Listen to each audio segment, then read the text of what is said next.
नमस्कार। मिथिला नेपाल टेलिभिजनको मिथिला दर्पणमा यहाँ सबैलाई स्वागत गर्दछु। म प्रेमचन्द्र झा। मिथिला दर्पणले हाम्रो देशमा भएको विभिन्न संस्कृति, विभिन्न कल्चर जसलाई भन्छौँ हामी, विभिन्न चाडपर्व कसरी हाम्रो संस्कृति विश्व संस्कृतिसँग जोडिन सक्छ। हामी आफ्नो पोसाक, आफ्नो भेषभाषा, आफ्नो आहार व्यवहारहरू आफैसँग सीमित राखेछौँ, बजारीकरण गर्न सकेन। त्यसैले गर्दा बाध्यात्मक अवस्था छ। आजको दिनमा हामी नेपालमा बसेर चीनको जो आहारको रूपमा थुक्पादेखि लिएर मोमो चाउमिन थियो, हाम्रो गाउँघरको पसलमा पनि पाउन लागेछ। तर यही राष्ट्र जो सांस्कृतिक रूपले समृद्ध छ, नेपालको उत्पादन हुने खाद्य सामग्री जो घरेलु उत्पादन छ हाम्रो, त्यो चाहे मिथिला संस्कृति भित्रको होस्, चाहे हिमाल संस्कृति भित्रको होस्, चाहे पहाडको संस्कृति भित्र पढेको कुरा होस्, त्यो विश्व बजारीकरण गर्न सकेन। जसको परिणाम स्वरूप हाम्रो देशबाट युवाहरू पलायन हुँदै गइरहेका छन्।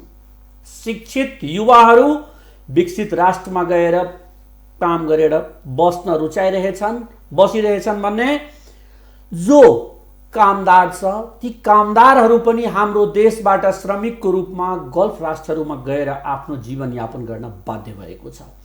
यही कुराहरूलाई कसरी बदल्ने, कसरी आधार हामी बनाउने, यो राष्ट्रको युवालाई यही राष्ट्रमा रोक्ने, यो राष्ट्रलाई कसरी समृद्ध बनाउने, जुन नेताजीहरू सपना हेर्नुहुन्छ समृद्ध राष्ट्र र सुखी राष्ट्रवासी, त्यो तबसम्म सम्भव छैन जबसम्म कुनै राष्ट्रको संस्कृति विकास गर्दैन र त्यो संस्कृति जीविकोपार्जनसँग जोडिँदैन। हामी त्यही लक्ष्यलाई केन्द्रित गरेर हामी चाहन्छौँ देशमा परिवर्तन आओस्, नेपाल विकसित नेपाल बनोस्, नयाँ नेपाल बनोस्। त्यसै लक्ष्यलाई पुरा गर्न कहीँ न कहीँ घचघचाउने जिम्मेवारी हामी यो कार्यक्रम मार्फत, जो मिथिला दर्पण भन्छौँ, यस मार्फत हामी दिन चाहेका छौँ। यसैमा विभिन्न अतिथिहरू हामी निम्ति आउने गरेका छौँ र आज यीसँग जोडिएर हामी एकजना विशेष अतिथिलाई निम्ति आएका छौँ। हामी कुरा गर्नेछौँ अहिले लकडाउन कोरोनाको प्रभावले गर्दा हामी आर्थिक रूपले कति पछाडि पर्यौँ र यदि संस्कृतिलाई हामी विकसित गर्न सकेको भए कति अगाडि हुन सक्थ्यो। अबको नेपालको बाटो के हुन सक्छ। नेपालको नेपाली संस्कृति जो सबभन्दा पुरानो संस्कृति मानिन्छ, नेपालकै मिथिला संस्कृति, त्योलाई कसरी हामी जीविकोपार्जनसँग जोड्न सक्छौँ, त्यसैको लागि आज एकजना हामी संस्थापक अध्यक्ष हुनुहुन्छ। उहाँ नेपाल एक्वाकल्चर सोसाइटीको, माछाको धनी राष्ट्र, जल सम्पदाको धनी राष्ट्र नेपालमा, जहाँ माछा अत्यधिक उत्पादन हुन सक्ने सम्भावना छ र माछा हामी विश्वमा बेच्न सक्ने सम्भावित छौँ। ती कुराहरूको सत्य तथ्य जान्नको लागि हामी आज प्राध्यापक डाक्टर श्याम नारायण लाभजीलाई निम्ति आएका छ स्टुडियो। श्यामजी, स्वागत छ स्टुडियोमा। नमस्ते। कस्तो अहिले चल्दैछ? लकडाउन चलिरहेछ, कोरोनाको त्रास एउटा छ, कसरी दिनचर्याहरू अहिले बिताउँदै हुनुहुन्छ?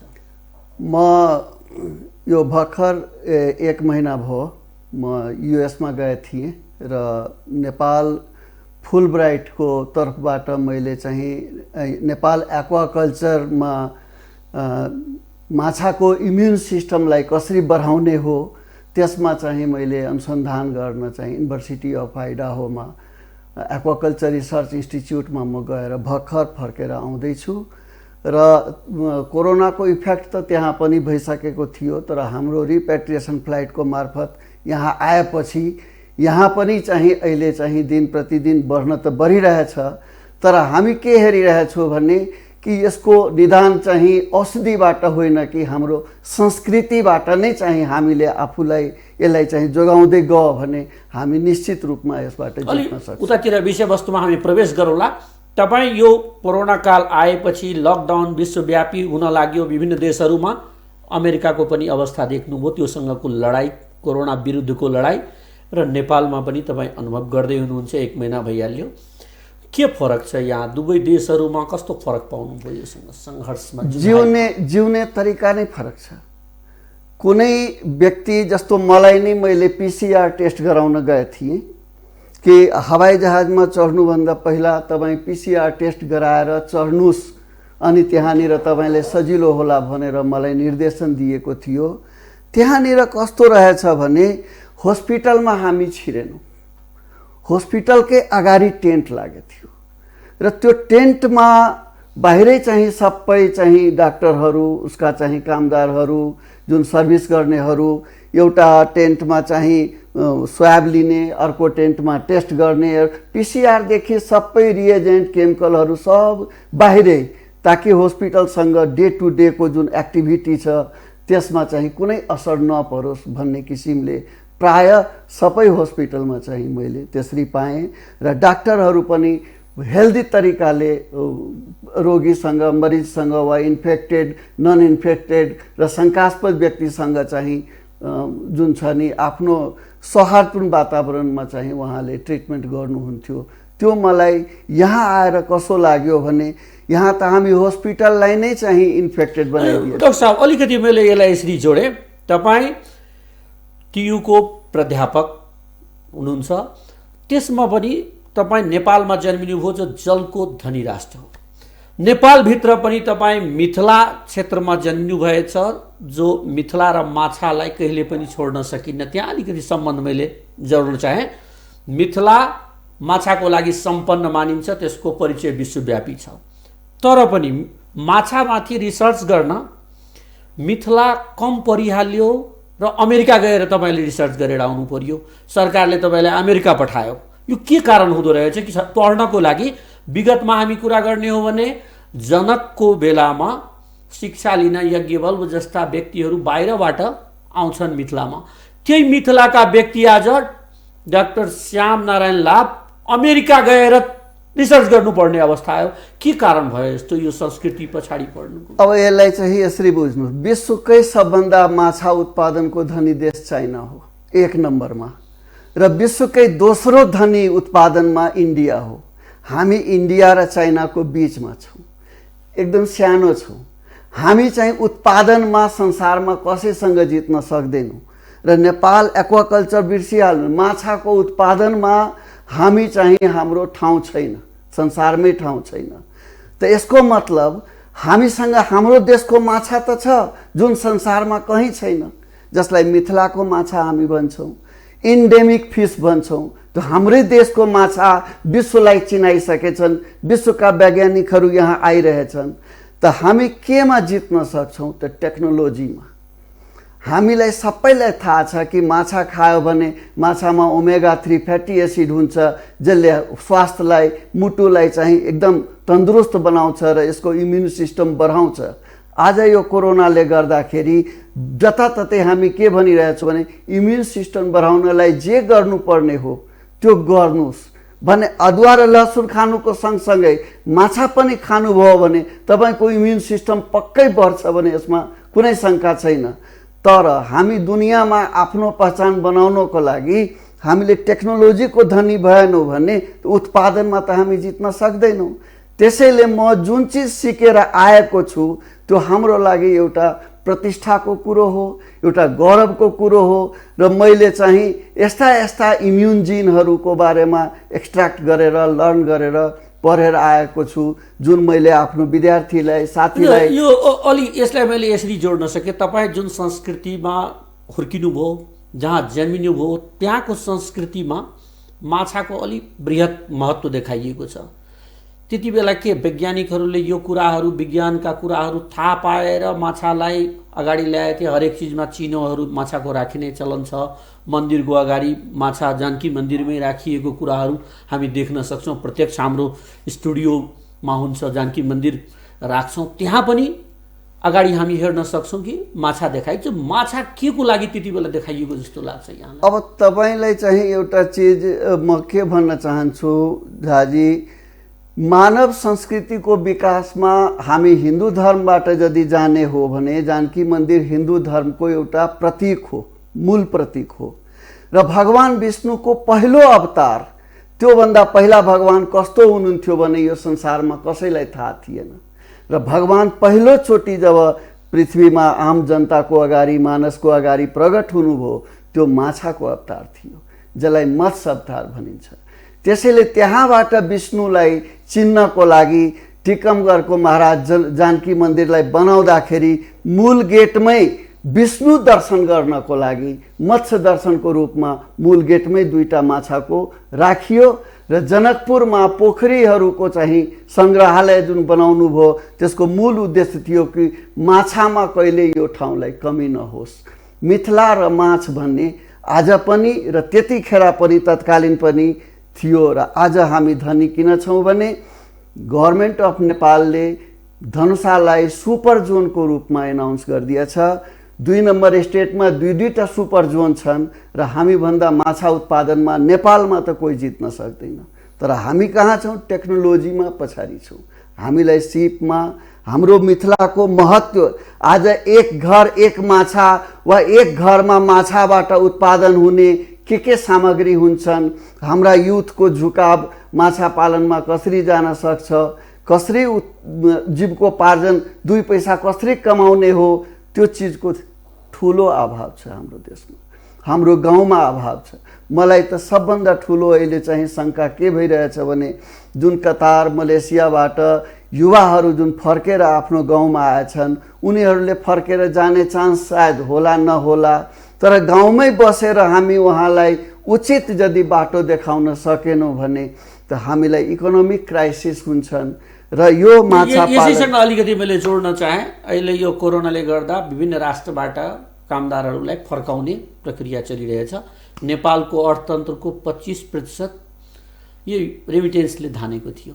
अब ती युवालाई नेपालमा व्यवस्थित गर्ने अनि यो संस्कृति हाम्रो जुन छ कहीँ न कहीँ लोप हुँदै गइरहेको, आफ्नै देशमा पनि एक क्षेत्रको संस्कृति अर्को क्षेत्रमा देखाउन नसक्ने अवस्था, यसलाई कसरी हामी फेरि रिफर्म गर्न सक्छौँ? त्यो संस्कृतिलाई व्यावसायिकरण कसरी गर्न सकिन्छ? मैले भर्खर चाहिँ आजभन्दा 10-15 दिन पहिला चाहिँ मैले मेसेज पाएँ जनकपुरको क्षेत्रलाई चाहिँ एक वार्ड एक पोखरीको चाहिँ अवधारणा लिएर त्यहाँका स्थानीय विकास जाँदैछन् भनेर मैले मेसेज पनि पाएछु। तर स्थानीय सरकारले एक वार्ड एक पोखरी भनेर जनकपुरमा चाहिँ अवधारणा गएछ, त्यहाँ गृह योजना गएछ, डिजाइनमा गइरहेछन्, त्यसको लागि लगानी गरिरहेछन् र लगानी गरेर पोखरी त निर्माण गर्ने, त समाजलाई के फाइदा हुन्छ? मेरो घरको अगाडि पोखरी नै छन्। जनकपुरमा एउटा म एक्जाम्पल लिन्छु, वार्ड नम्बर 10 को जानकी मन्दिरको अगाडि अर्गजा पोखर छ, बुझ्नुभयो? अङ्गराज सागर भन्छौँ हामी त्यसलाई। त्यो एउटा पोखरीलाई ठिका दिएर त्यसबाट माछा उत्पादन गरेर ठेकेदारले लिएर पैसा जसले ठिका दिए उसले कमाए, अनि वार्डले के कमाए? त्यहाँका युवाले के कमाए? त्यसैले संस्कृतिलाई जीविकोपार्जनसँग मैले यो भन्न चाहे कि हामी म एक्ज्याक्टली के भन्न चाहन्छु भने जतिवटा पोखरी छ, जतिवटा वडा छ, त्यति वडामा लाखौँको उत्पादनमा पैसा आइरहेछ। त्यो पैसाको त्यो पोखरीको 20% मात्रै चाहिँ त्यो वडाको विकासमा लगायो भने त्यो पोखरीले नै वार्डलाई सम्हालिदिन्छ, त्यसलाई बाहिरको बजेट ल्याउनु पर्दैन। यसरी मैले जोड्न चाहेँ डाक्टर साहब, हामी मिथिला दर्पणभित्र मूल कुरा कि हाम्रो संस्कृति पछाडि पढ्यो, हामी संस्कृतिमा समृद्ध, नेपालकै संस्कृतिमा सबभन्दा समृद्ध संस्कृति भनेको मिथिला संस्कृति। त्यो संस्कृति किन यो लोप किन हुँदैछ? त्यसलाई के गर्दाखेरि अबको युवाले के गरिदिँदाखेरि त्यसलाई हामी बजारीकरण गर्न सक्छौँ? अमेरिका पढ्नु पनि जानु नपरोस्, यहाँको युवालाई यहाँ शिक्षा पनि होस्। के गरिदिँदाखेरि व्यवसाय पनि अमेरिका गएर जागिर गर्नुभन्दा नेपालमै हामी यहाँबाट मिथिलाबाट उत्पादन गरेको जुन सामग्री छ त्यो अमेरिकासम्म पुगाउँछौँ। कस्तो गर्नुपर्ने हो संस्कृतिलाई? हामीले 2 नम्बर स्टेटलाई मात्रै इक्जाम्पल लिएर हुँदैन, पुरै सिङ्गो नेपाललाई लिन सक्छौँ। पुरा मिथिलालाई भन्दैछु। अनि पुरा मिथिलालाई लिने हो भने म मिथिलाको साथी भाइ बहिनी जति पनि छन् त्यहाँका विज्ञ र समाज र ब्युरोक्रेटहरू सबैलाई के मेसेज दिन चाहन्छु तपाईँको मार्फतबाट कि हामी विज्ञानलाई बिर्सिहालौँ। अब विज्ञान पढेर त्यो ट्रेडिसनल साइन्स पढेर हामीले किताब पढेर केही हुनवाला छैन। अहिले त अब किताबको जमाना भयो, जुमबाट क्लास हुन्छ, के पढ्ने के नपढ्ने। प्राविधिक विज्ञानको कुरो आउँ, अहिले अब हरेक क्लास नर्सरीदेखि प्राविधिक विज्ञानको एप्लाइड साइन्सको कुरामा हामी जाउँ। ए फर एप्पलमा एप्पल देखाएर नै पढाउँ। अब त्यो किताबको फोटो देखाएर तपाईँले चाहिँ पढाएर हुँदैन। त्यसैले हामी चाहिँ हामीलाई प्लम्बिङको, इलेक्ट्रिसिटीको जुन बेसिक निडको छ तपाईँको तालिमहरू, त्यो तालिम नगरेर रेगुलर एजुकेसनमा यदि लगाइदिनु भयो भने म 2028 सालमा सरस्वती स्कुलमा मैले चाहिँ कृषि राखेको थिएँ आफ्नो पढाइमा। अहिले त छैन।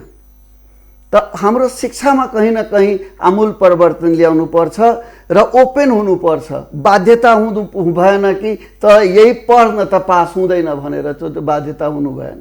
उसको इच्छा अनुसारको पढाइ यदि स्कुलमा लगाइदिनु भयो भने यो अलिकति मैले कहाँ जोडेँ कि संस्कृति एउटा ल्याटिन संस्कृति जुन थियो त्यहाँको, चाहे अङ्ग्रेजी संस्कृति जसलाई अहिले भन्छौँ हामी, र यतातिरको हाम्रो एसियन संस्कृति कहीँ न कहीँ पछाडि पर्दै गएको। कपडेको कुरा गरियो भने हामी सुट लगाउन बडा खुसी हुन्छौँ न, तर उनीहरू फेरि हाम्रो कपडाहरू जुन छ धोती कुर्तादेखि लिएर दौरा सुलवार भनौँ नेपालको, यस्ता कुराहरू हाम्रो बजारीकरण भइरहेको छैन। यो के कारण होला यसको? त्यो हामीले लगिरहेको छैनौँ। हाम्रो चाहिँ एजुकेसन सिस्टममा, हाम्रो चाहिँ युनिफर्ममा हामीले यसलाई सिस्टममा मेन्डेटरी यदि गरेर गयौँ भने त हामीले चाहिँ तपाईँले चाहिँ एउटा कुरा धेरै पुरानो सुन्नुभयो होला, एउटै भाषा एउटै देश भनेर जबरजस्ती हामीलाई नेपाली टोपी लगाइएको थियो। आज त छैन। त आज हामी चाहिँ क्याम्पसमा आफ्नो मिथिला कल्चरको युनिफर्म लगाएर, स्कुलको ड्रेस चाहिँ मिथिलाको कल्चरको युनिफर्म लगाएर, अहिले अब हाम्रो मास्कको कुरा आइरहेछ। मिथिलाको मास्क बम्बेमा चाहिँ हिट छ, पुरै इन्डियामा हिट छ।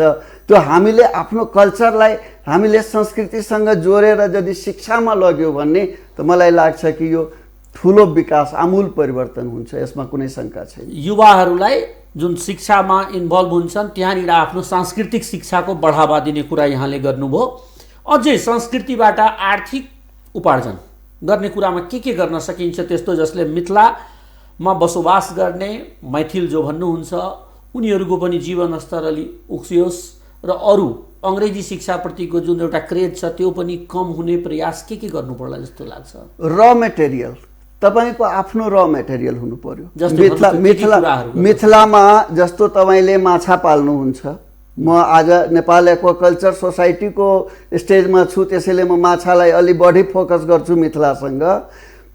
कुनै पनि पोखरीमा तपाईँले माछा पाल्नुहुन्छ भने माछा पाल्नलाई माछालाई दाना खुवाउनु पर्यो। माछाको दाना खुवाएपछि मात्रै माछा ठुलो हुन्छ र त्यो दाना तपाईँ ल्याउनुहुन्छ आन्ध्र प्रदेशबाट, बङ्गालबाट। तपाईँ त कसरी कमाउने? तपाईँको आम्दानी त सबै क्रस बोर्डरमा गइसक्यो।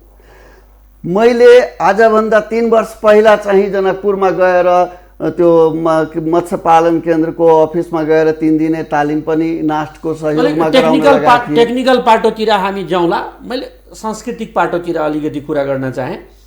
माछाबाट एउटा कुरा भइहाल्यो, उत्पादन त्यहाँ गर्न सकिन्छ। अरू कुरा संस्कृतिमा त धेरै कुराहरू लोप भएछ। खानपानमा अरू कुरा पनि पढ्थ्यो मिथिलाको, त्यो जस्तै तपाईँको छठमा बन्ने केही कुराहरू छ। यस्ता कुराहरूको बजारीकरण नहुनुको मूल कारण के रहेछ? त्यो अब तपाईँ संस्कृतिमा सबभन्दा मूल हो हाम्रो भाषा मैथिली। जुन मैथिलीमा हामीले अहिले चाहिँ मैथिलीको विकास चाहिँ विभिन्न गीत गानबाट, क्यासेटबाट वा युट्युबबाट जुन अहिले गइरहेछन् त्यसको एजुकेसनमा कहाँ छ? कुन क्लासमा त्यो पढाइ भइरहेछ? त्यसको सदुपयोग भइरहेको छैन। अनि त्यो क्लासमा यदि पढाइदिएको भए त्यो चिज लिएर त त्यो मान्छे संसारमा आफ्नो चाहिँ तर युवाहरूको भनाइ, विद्यार्थीहरूको भनाइ छ नि, हामी मैथिली सिक्यौँ, मैथिली भाषा बोल्यौँ र मैथिली प्रचार प्रसार गरियौँ, त्यही मात्रै कलेजमा सिक्यो भन्ने हामी रोजगार पाइरहेको छैनौँ। अब यस्तो छ, गुनासो त गर्छौँ। थ्रु आउट लाइफ मैथिली पढेर त हुँदैन। मैथिली पढाइको एउटा सर्टेन लिमिटेसन हुन्छ, जहाँबाट बेसिक शिक्षा तपाईँको मैथिलीमा भयो भने पुग्यो। त्यसपछि ग्लोबल एजुकेसन लर्न गर्नको लागि तपाईँले चाहिँ इङ्ग्लिस पनि, र त्यहाँ जुन उद्देश्यको लागि तपाईँले जुन ठाउँको लागि जे पढ्ने हो त्यसको ल्याङ्ग्वेज पनि, बहुभाषीय ल्याङ्ग्वेज पनि तपाईँले। मैले यो मात्रै भन्न खोजेँ, यहाँ अमेरिकाबाट बसेर पनि आउनुभयो, धेरै देशहरू घुम्नुभएछ र यहाँ एउटा रिसर्चर पनि हुनुहुन्छ, एउटा अमेरिकन नागरिकले उसले मैथिली त सिक्नु पर्दैन, उसले आफ्नो जीवनयापनको लागि नेपाली त सिक्नु परिरहेको छैन, तर मैथिली भाषाभाषी जो विगतको समृद्ध थियो, संस्कृति समृद्ध भन्नेको त्यहाँ सबै कुराहरू परिपूर्ण, रोजगार पनि भएको ठाउँ, तर ती संस्कृतिलाई लोप भएर आज अङ्ग्रेजी संस्कृति हाम्रो घर घरमा आइसक्यो। हाम्रो छोरा नाति अङ्ग्रेजी बोलियो भने हामी बडा खुसी हुन्छौँ कि घरभित्र मेरो छोराले एकदम उसलाई जोकर बनाएर हामी प्रस्तुत पनि गरिरहेन्छौँ। कोही अतिथि आएको बेलामा ल अङ्ग्रेजीमा एउटा राइम्स भनिदेऊ। यो संस्कृति जुन यहाँ परिवर्तन हुँदैछ अहिले, त्यसलाई रोक्न यहाँ विज्ञ वर्गहरूलाई के जिम्मेवारी पर्छ कि पर्दैन? पर्छ, तर अब यो संजोगले कोरोनाले गर्दाखेरि यसमा अब आमूल परिवर्तन आउँदैछ। यो कस्तो परिवर्तन आउँदैछ भने अब यो भाषाले छेक्दैन यसलाई कि इङ्ग्लिस नै पढ्नु पर्यो, अङ्ग्रेजी नै बोल्नु पर्यो भने तपाईँ सिक्नुहुन्छ भने जरुरी छैन। अब हामी आफ्नो ल्याङ्ग्वेजमा चाहिँ अनुसन्धान गराउँछौँ। हामी एक्चुअली रिसर्च भनेको के हो भने मैथिलीमा कसरी जाने त, रिसर्चलाई यदि ट्रान्सलेट गरेर मैथिलीमा यदि लिएर यदि समाजलाई देखाउनु भयो भने त्यो समाज फास्ट चाहिँ त्यो अनुसन्धानको आउटपुट दिन सक्छ। त्यसैले ल्याङ्ग्वेजले, भाषाले छेक्दैन। अङ्ग्रेजले वहीँ अमेरिकामा गएर उनीहरूको चाहिँ त नेसनल टङ हो, उनीहरूले बोल्ने हो, उनीहरूले त्यसलाई बनाएछन्। हामी नेपालीलाई बनाएछौँ। हामीले पनि चाहिँ यसलाई चाहिँ मैथिलीलाई चाहिँ फोकस गरेर यदि हामी सिलेबस बनाउँछौँ भने त हामी अनुसन्धान मैथिलीमा गर्न सक्छौँ। यसमा कुनै त्यसमा अप्ठ्यारो हुँदैन केही को। अब जस्तै विज्ञान अहिलेसम्मको लेखिएको विज्ञान जुन छ स्ट्यान्डर्ड जहाँ मानिएको छ, बाइनोमियल सिस्टमबाट नोमेनक्लेचरहरू माछैहरूको के राखिएको छ, अनि त्यसले यो मैथिली भाषामा अध्ययन गराउँदाखेरि प्रभाव कहीँ कतै अभाव पर्दैन। तपाईँ जुन लज अफ मोसन चाहिँ अङ्ग्रेजीमा पढाउनुहुन्छ त्यसलाई मैथिलीमा ट्रान्सलेट गरेर, जुन इन्डियामा हिन्दीमा ट्रान्सलेट गरेर पढाउँछ, तपाईँ मैथिलीमा ट्रान्सलेट गरेर मैथिलीमा तपाईँ चाहिँ प्रोडक्ट निकाल्नुहोस्, नो प्रब्लम। त्यहाँ त्यतातिर अहिले राजनीतिक वृत्तिको पनि ध्यान गएको छैन संस्कृति विकासमा। यहाँहरूले के पहल गर्दै हुनुहुन्छ? मेरो विचारमा त सबभन्दा पहिला संस्कारको कुरा हामी गरौँ। संस्कार हाम्रो अहिले धेरै कम भइसकेछ। हाम्रो संस्कृतिलाई जोगाउनको लागि संस्कारतिर जानुपर्छ। हामी संस्कृत पढ्थ्यौँ, हामी बच्चा बेलादेखि चाहिँ हाम्रो चाहिँ कल्चर यो बिहान यो गर्ने, बेलुका यो गर्ने, प्रणाम गर्ने, पूजापाठ गर्ने कुराहरू अहिले पटक्कै हराइसकेछ। तर अहिले फेरि अब यो कोरोनाले गर्दा हामी टाढैबाट नमस्कार गर्ने जुन स्टार्ट भयो, त्यसले चाहिँ जुन छ नि, अब यसले मलाई लाग्छ कि यसले यस्तो बाटो देला, यो बाटोले हाम्रो न्यू जेनेरेसन युथ बच्चा बेलादेखि नै बाई बर्थ नै एउटा वेल ट्रेन्ड भएर सोसाइटीमा आउनुहुन्छ र त्यो सोसाइटी नै भोलिको लागि चाहिँ तपाईँले सोचेको ड्रिमको चाहिँ सपना पुरा गरिदिने सोसाइटी। यो अहिले एउटा कुरा मैले प्रष्ट रूपले जुन एसियनमा पनि कन्टिनेन्टमा पनि यस्तो देखिएको छ, भारतमै कुरा गर्ने हो भने प्रदेशको आफ्नो पोसाक, आफ्नो भाषा अलि विस्तार गर्दै गइरहेको छ। भोजपुरीकी कुरा गर्ने हो भने या पन्जाबी सबभन्दा बढी विकसित, पन्जाबी कहीँ गयो भने त्यो आफ्नो फेटा लगाउन छोड्दैनन् टाउकोमा, उनको आफ्नो कमन पोसाक। तर नेपालभित्र यति समृद्ध विगतको संस्कृति जुन छ मिथिला संस्कृति, त्यसको पहिचान नेपालभित्रै पनि हराएको छ। धोती लगायो भने बिहारबाट आयो भन्ने बुझाइ एउटा जुन छ, यसलाई कसरी हामी मिट गर्न सक्छौँ? यदि त्यसो हो भने म चाहिँ 2039 सालमा कीर्तिपुरमा चाहिँ जोइन गरेँ थिएँ र एमएससी पढ्ने बेलामा 40 सालमा मैले चाहिँ पहिलोचोटि मैथिलीमा मैले चाहिँ कीर्तिपुरको अडिटोरियममा चाहिँ 1 घण्टाको सांस्कृतिक कार्यक्रम गराएका थिएँ, जसमा हाम्रो आभास लाभजी, सुनिल मल्लिकजीहरूलाई बुलाएर हामीले त्यहाँनिर एज ए स्टुडेन्ट, हामी स्टुडेन्ट थियौँ र हामीले काठमाडौँमा कल्चर सो गराएका थियौँ।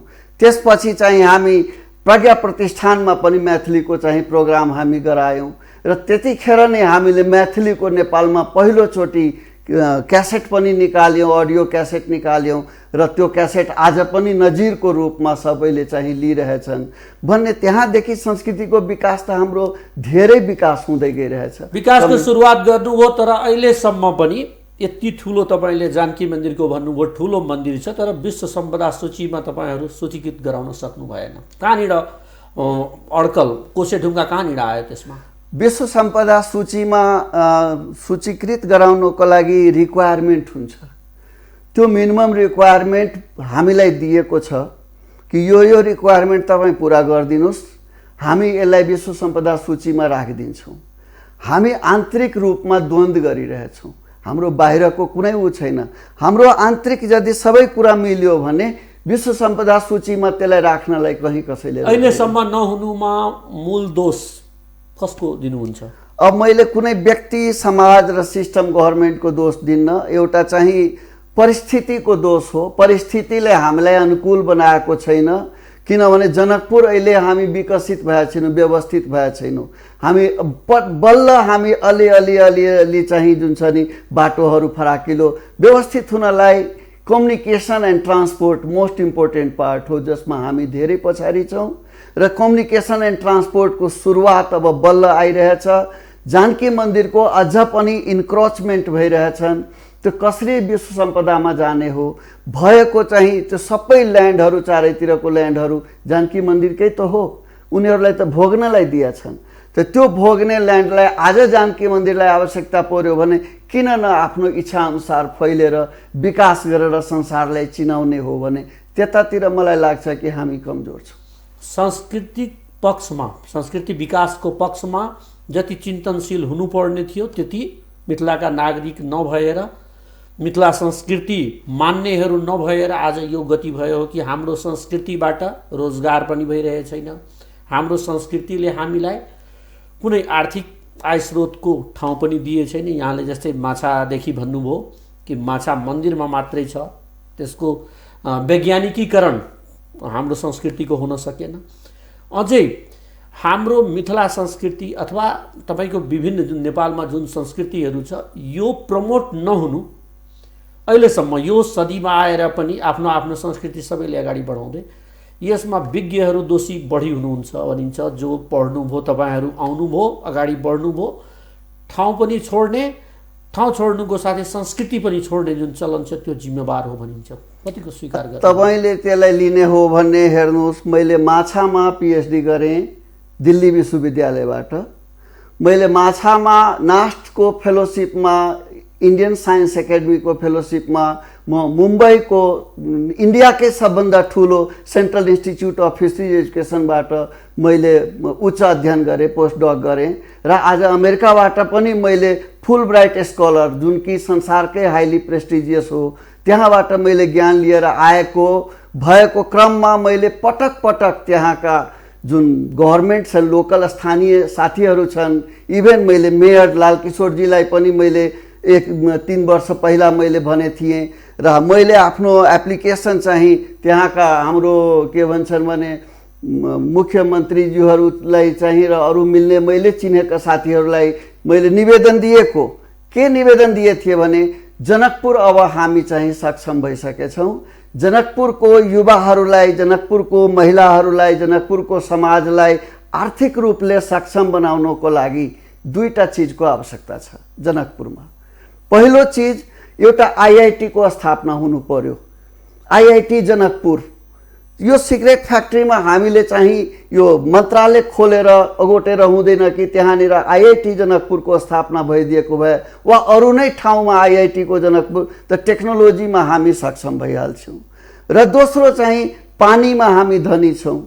त मैले मत्स्य विश्वविद्यालयको अवधारणा लिएर चाहिँ सरकारलाई दिए थिएँ त्यतिखेर। यहाँ के भन्छन् भने बबर महलमा चाहिँ मैले कृषि मन्त्रालयको मन्त्रीज्यूलाई मैले चाहिँ निवेदन पेश गरे थिएँ कि 2 नम्बर स्टेटमा जनकपुरमा म मत्स्य विश्वविद्यालयको अवधारणा लिएर आएछु र मलाई विदेशबाट पैसा पनि लगानी गरिदिन्छु भनेर केही साथीहरूले प्रमोट गरिरहेछन्। त हामीलाई चाहिँ बाटो खोलिदिनुहोस् न। हामी चाहिँ अहिले त्यसो भयो भने म ग्यारेन्टी लिन्छु कि हजारौं जनशक्ति चाहिँ त्यसमा जति यहाँले गर्नुभयो मिथिला संस्कृतिमा समृद्ध हुँदा हामीले यतातिर विषयवस्तुतिर तान्न खोजे। माछा तपाईको संस्कृतिमा पर्छ, तपाईहरू माछाको लागि अध्ययन गर्नुभयो माछाको क्षेत्रमा, तर पनि कहीँ न कहीँ मिथिलाबाट माछाको मात्रा घट्दै गएको अहिले पनि पाइएको छ। भारतबाट अहिले पनि माछा ल्याइन्छ तपाईकै मिथिलामा, दैनिक त्यहाँ व्यापार हुन्छ, त्यो एउटा पाटो हो। अब यो संस्कृति माछाको संस्कृतिलाई हामीले व्याख्या नगर्न सकेको कारणले हाम्रो मिथिला संस्कृतिभित्र तपाईँको माछाको महत्त्व घट्दै गएको कारणले पनि व्यावसायिकतामा कमी आएको हो कि जोड्न सकिन्छ? अब होइन, यसलाई चाहिँ यसरी लिउँ, माछा पोखरीमा ग्रो गरिरहेछन् भन्ने त्यसको संरक्षण सबभन्दा मोस्ट इम्पोर्टेन्ट हो। त्यो माछाको भुरा लगाएर जिरा लगाएर छोडेर गाउँघर गइहाल्यो, इङ्ल्यान्ड घुम्यो भने त्यसबाट हुँदैन। त्यसको कन्टिन्युअस एसेसमेन्ट गर्दै गयो भने उन्नत जातका हेल्दी र स्वस्थ माछा उत्पादन हुन्छन् र त्यसको जगेर्ना गर्नको लागि त्यहाँका युवाहरू, त्यहाँका क्लबहरूले त्यसलाई चाहिँ ग्यारेन्टीका साथ संरक्षण दिन्छन्। त हाम्रो कोअर्डिनेसन छैन। कुनै पनि पोखरी जनकपुरको नगरपालिकाले ठिका त दिन्छन्, तर स्थानीय तहले त्यसबाट 1 रुपियाँ सुकोको पनि आम्दानी त्यसबाट पाइरहेको छैन भन्ने। मेरो घरमा तपाईँ बस्नुभएछ तर मलाई त्यसबाट तपाईँबाट कुनै बेनिफिट छैन भने मैले तपाईँलाई किन हेर्ने भन्ने यो स्थितिले गर्दा जनकपुरमा आज जुन जति पोखरी छन् त्यो पोखरीको कुनै पनि पोखरीको रियल फ्लेभर आउनुपर्ने हो। 1 रुपियाँको कमाई कुनै पोखरीले दिइरहेको छैन। कसलाई दिइरहेछ त ठेकेदारलाई दिइरहेछ। त्यहाँको लोकल समाजले जबसम्म त्यो पोखरीको अर्निङको टेस्ट पाउँदैन 10%, 5%, 20%। हामी व्यावसायिक पाटोतिर गयौँ, अलिकति यसलाई सांस्कृतिक पाटोतिर अन्ततिर आइसकेछौँ। मिथिला संस्कृति विकास गर्न अब के गरिदिनु पर्ला, के गर्नु पर्ला? यहाँको विद्यार्थीहरू जो स्कलरहरू तपाईँहरू हुनुहुन्छ उहाँहरूले के गरिदिनुहुन्छ? कस्तो बाटो बनाउनु भएछ कि त्यो संस्कृतिबाट त्यहाँको युवालाई त्यहीँ रोकेर त्यो संस्कृतिलाई राष्ट्रियकरण पहिले गर्ने? अहिले पनि धोती लगाएर कोही आयो भने पहाडमा उसलाई यो भारतबाट आएको भन्ने जुन अनुभूति छ त्यसलाई घटाउन सक्ने वातावरण बनाउने, धोती पनि राष्ट्र पोसाकको रूपमा आउन सक्ने, त्यो पाग पनि नेपाली टोपी जतिकै सम्मानित हुन सक्ने के गरिदिनु पर्ला? कस्तो बाटो बनाउनु पर्ला जस्तो लाग्छ? एकदम सजिलो छ। यदि आजभन्दा तपाईँले सपनामा नै यदि हेर्ने हो भने जतिखेर धनुष रामले तोड्नु भएको थियो र जतिखेर उतिखेरका मिथिला थिए आफ्नो कल्चर लिएर बसिरहेका थिए, त्यस्ता कल्चर अरू ठाउँमा थिएन। त्यो हेर्नलाई जनकपुर आउँथे मान्छेहरू। हामी अहिले चाहिँ आजको डेटमा यदि जयपुर जान्छौँ भने जयपुरलाई पिङ्क सिटी भन्छौँ र होल सिटी नै एउटा कल्चरमा, राजस्थानको कल्चरमा डिफाइन गरिरहेछ र त्यहाँ दुनियाँको कुनै पनि ठाउँको मान्छे त्यहाँ जान्छन् भने उसलाई लाग्छ कि हो म जयपुर गएको हो भने। त किन न हामी जनकपुरको जुन अन्तर्गृही परिक्रमाको क्षेत्रको भित्र हामीले एउटा बाउन्ड कल्चर सिस्टमको एउटा आर्किटेक्चरल जनकपुर किन न बनाउने, जसले दुनियाँलाई हामीले मेसेज दिन सकौँ र हो यो हो मिथिला, यो हो जनकपुर। यहाँभित्र बस्ने जनतालाई कुनै किसिमको आर्थिक कष्ट छैन, सामाजिक प्रब्लम छैन, सांस्कृतिक प्रब्लम छैन र त्यहाँका स्थानीय सरकारले एउटा डिजाइन गरेर योजनाबद्ध तरिकाले एउटा सिङ्गो जनकपुरलाई 8वटा प्रदेश जुन छ नि तपाईँको त्यो त छँदैछ 8वटा जिल्लाहरू स्टेटको, तर टार्गेट जनकपुर लियो भने त अरू जिल्लाहरू त्यसैलाई कपी गरेर बनायो भने त्यहाँ त फेरि भेदभाव आइहाल्छ नि। त्यहाँ भन्दैछ नि वीरगञ्जतिर भोजपुरी भाषा चल्दैछ, उता मैथिली छ, भाषैमा पनि अलिकति विवाद आइरहेछ। तपाईँलाई के प्रब्लम छ? तपाईँले वीरगञ्जमा यदि भोजपुरीको विकास भएर वीरगञ्जको संरक्षणलाई भोजपुराको एउटा चाहिँ नगरी बनाइदियो भने त हामीलाई जनकपुरवासीलाई के प्रब्लम छ? जनकपुरवासी मिथिलाको नगरी बनाउनु, ऊ भोजपुराको नगरी बनाओस्, राजविराज आफ्नो कल्चर लिएर अगाडि बढौँ, पूर्वतिर विराटनगर आफ्नो कल्चर लिएर बढौँ भने त हाम्रो लागि त गौरवको कुरा हो। त्यो तपाईँले बाउन्ड गर्न मिल्दैन कि तपाईँ होल कन्ट्रीको अब एउटै ल्याङ्ग्वेज तिमी नेपाली नै पढ भनेर चाहिँ बाउन्ड गर्न मिल्दैन। अब तपाईँको भित्र जुन ल्याङ्ग्वेज आइरहेछ त्यसबाट विकास। त म त जनकपुरमा जन्मेको हुर्केको, म चाहन्छु कि जनकपुर जुन थियो त्योभन्दा आज धेरै विकसित भएछ र भोलिको दिनमा यसलाई अब जसरी हामी घर बनाउँदा एउटा आर्किटेक्चरलाई डिजाइन गर्नलाई दिन्छौँ र त्यसपछि घर बनाउँछौँ, लेटेस्ट जनकपुरलाई पनि एउटा डिजाइन गरौँ, आर्किटेक्ट गरौँ र एउटा नयाँ जनकपुर एउटा जुन छ नि सांस्कृतिक जनकपुर, सांस्कृतिक जसले सबै चिजलाई एड्रेस गरोस्। त्यही भित्र हुँदैन, त्यहाँका जनता मान्दैनन् भने अलि न्यू जनकपुरको रूपमा चाहिँ त्यो 12 बिघाको यता उता चारैतिर वी क्यान हामी बनाउन सक्छौँ, एक्सटेन्डेड जनकपुर एक्सटेन्ड बनाउन गर्न सकिन्छ। सकिन्छ। Yes. भोलि मिथिला संस्कृतिको आवाज ठुलो हो, युवाहरूले आफ्नो आफ्नो संस्कृतितिर अहिले आन्दोलन गर्ने कुराहरू आइरहेछ, राजनीतिकरण भएछ संस्कृतिको पनि। कहीँ फेरि मिथिला राज्य अलग माग गर्ने प्रस्ताव आउन सक्छ जस्तो लाग्छ? होइन, त्यो त व्यक्तिगत कुरा हो। कसैले कुनै चिज माग गर्छ भने मतलब छैन। मेरो चाहिँ के इच्छा हो, म जनकपुरमा छु, जनकपुरमा जन्मेर हुर्केर बसेछु भने मलाई जनकपुरमा के चाहियो, मेरो चिज कसैले लिएर हुँदैन नि, मेरो चिज कसैले मागेर हुँदैन नि। त्यहाँ आइडियोलोजीलाई बिर्सेर संस्कृतिको विकासमा यदि गयो भने त छेक्दैन नि कसैले, त हामी त विकसित भइहाल्छौँ नि। त्यसपछि तपाईँ जुन आइडियोलोजीमा बस्नुहुन्छ मोस्ट वेलकम। अल्टिमेटली तपाईँको टार्गेट त विकास गर्ने न हो। त्यसकारण मिथिलाको विकास, मैथिलीको विकास, संस्कृतिको विकास गर्नलाई त्यहाँका मेयरले, त्यहाँका स्थानीय प्रमुखले एउटा चाहिँ दिगो डिजाइन गरेर विज्ञ राखेर, त्यसै होइन हचुवा तालमा होइन, विज्ञ राखेर ग्लोबल आर्किटेक्चरिङ एउटा सेटेलाइट म्यापिङ गराएर चाहिँ त्यसलाई राम्रो जनकपुर, सुन्दर जनकपुर अन्तगृही परिक्रमाभित्र बनाउनु भयो। र त्यसको भित्र लोटस जुन हुन्छ नि, लोटस जस्तै जानकी मन्दिरलाई एउटा सर्टेन सर्किट दिएर जानकी मन्दिरलाई सजाउनु भयो भने मलाई लाग्छ कि दुनियाँमा यो ठाउँ चाहिँ संसारमा चिनाउने किसिमको ठाउँ बन्छ। भोलि गएर पर्यटकहरू अरू देशबाट पनि त्यहाँ आउन सक्छ, निश्चित रूपले आउन सक्छ। जनकपुरको रिस्ट्रक्चरिङ हुनुपर्छ। यो जनकपुरलाई जनकपुर मान्न सकिन्न अहिलेको अवस्था। अहिलेको अवस्थामा तपाईँ कुनै होटलमा जानुहुन्छ भने त्यो होटलमा बम्बेबाट कोही एकजना आयो र एक राति जनकपुरमा बस्यो भने उसलाई लाग्छ जनकपुरमा हो? लाग्दैन, किनकि त्यो होटलको स्ट्रक्चर मिथिलाको स्ट्रक्चरमा छैन। त्यो होटलको स्ट्रक्चर कपिड छ कुनै ठाउँबाट। म चाहन्छु कि हाम्रो धारणा के हो, मेरो धारणा कि त्यहाँका स्थानीय निकायले एउटा कन्डिसन्ड एप्रोच गरिदिउन् कि तपाईँ होटल खोल्ने हो भने यस्तो खोल्नुहोस्, तपाईँ कपडा दोकान खोल्ने हो भने यस्तो, मिठाई दोकान खोल्ने हो भने हरेक चिजमा एउटा संस्कृति झल्किने एउटा ग्राफिक प्रेजेन्टेसनबाट जनकपुरलाई फोकस गर्नुभयो भने जनकपुर त भोलि त्यो व्यावसायिकताको रूप पनि लिन्छ र विकास त्यसैबाट हुन्छ। एक्ज्याक्टली। धन्यवाद हाम्रो स्टुडियोमा आइदिनु भयो। यस्तो अलि कोरोना कालमा अति अप्ठ्यारोको बावजुद पनि त्यसको लागि पुनः फेरि धन्यवाद दिन चाहन्छौँ। अझै धेरै कुरा गर्नु छ, कुनै दिन बसेर हामी गरौँला। धन्यवाद। आदरणीय दर्शकबिन, आज हामी कुराकानी गर्दै थियौँ प्राध्यापक डाक्टर श्याम नारायण लाभसँग। उहाँ नेपाल एक्वाकल्चर सोसाइटीको अध्यक्ष तथा त्रिवीको प्राध्यापक पनि हुनुहुन्छ। उहाँ माछाको क्षेत्रमा जल जीवनबाट कसरी जीविकोपार्जन गर्न सकिन्छ त्यो क्षेत्रमा उहाँ अनुसन्धान गर्नुभयो। माछाहरूमा जुन इम्युनिटी पावर हुन्छ त्यो इम्युनिटी पावर मनुष्यको लागि सबभन्दा बढी प्रभावकारी छ भन्ने उहाँले भन्नुभयो। र उहाँले सांस्कृतिक रूपले मिथिला संस्कृति जो सबभन्दा पुरानो संस्कृति नेपालको हो, धरोहरको रूपमा मानिएको छ, त्यो संस्कृतिलाई यदि पुनर्जीवित गर्न सकियो, केही राजनीतिक कारणले त्यो संस्कृतिलाई दबाइएको होला, कुनै वंशीय शासनहरूले त्यसलाई पछाडि पाडेको होला, तर त्यो संस्कृति अति समृद्ध छ, जहाँनिर आर्थिक उपार्जनदेखि लिएर जीविकोपार्जनसम्म सम्भव छ भनेर जोड्नु भएछ।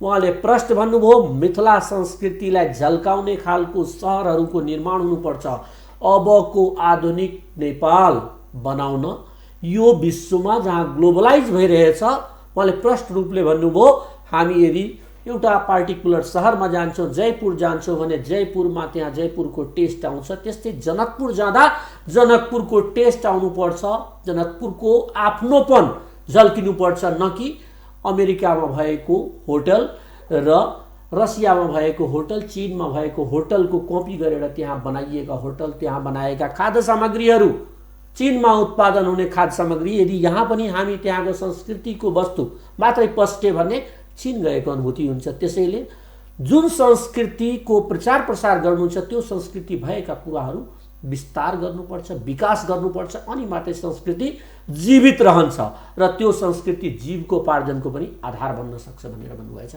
आजको मिथिला दर्पणको समय सिद्धिएको छ। हेर्दै गर्नुहोला मिथिला नेपाल टेलिभिजन। हामी तपाईलाई फेसबुकबाट, स्मार्ट मोबाइल, स्मार्ट टिभीबाट सोझै देख्न सक्छौँ।